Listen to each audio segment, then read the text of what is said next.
नमस्कार मित्रांनो, मी सागर जाधव। आज आपण मुख्यमंत्री बाल आशीर्वाद योजना या योजनेविषयी संपूर्ण माहिती घेणार आहोत। या योजनेचे नियम आणि अटी काय आहेत ते पाहणार आहोत।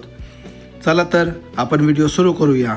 व्हिडिओ सुरू करण्याअगोदर जर तुम्ही आमच्या चॅनलवर पहिल्यांदा आला असाल तर आमच्या चॅनलला लाईक करा, सबस्क्राईब करा आणि शेअर करायला विसरू नका।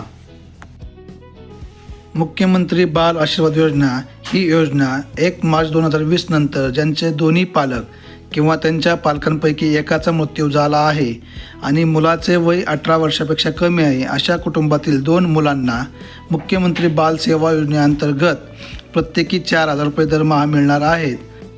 त्याच्यासाठी लागणारे कागदपत्रे: 1.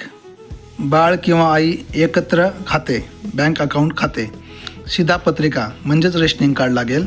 नंतर तुमचे आधार कार्ड आई किंवा मुलासाठी, शाळेचे ओळखपत्र, त्यानंतर वडिलांचे मृत्यू प्रमाणपत्र आणि उत्पन्नाचा पुरावा, ही सर्व कागदपत्रे तुम्हाला लागतील। तसेच हा फॉर्म तुम्हाला ऑनलाईन भेटणार नाही, त्यासाठी तुम्हाला जिल्हाधिकारी कार्यालयातील, तहसील किंवा जिल्ह्यातील तालुक्याच्या ठिकाणी फॉर्म उपलब्ध होतील। तसेच हा फॉर्म भरून जिल्हा बाल संरक्षण युनिट किंवा जिल्हा परिवीक्षा अधिकारी यांच्याकडे जमा करावा। हा फॉर्म ऑनलाईन भरता येत नाही, तुम्हाला ऑफलाईनच भरावा लागणार आहे। त्यासाठी तुम्ही जिल्हा बाल संरक्षण युनिटमध्ये संपर्क करा आणि तुमचा फॉर्म भरून घ्या। धन्यवाद मित्रांनो।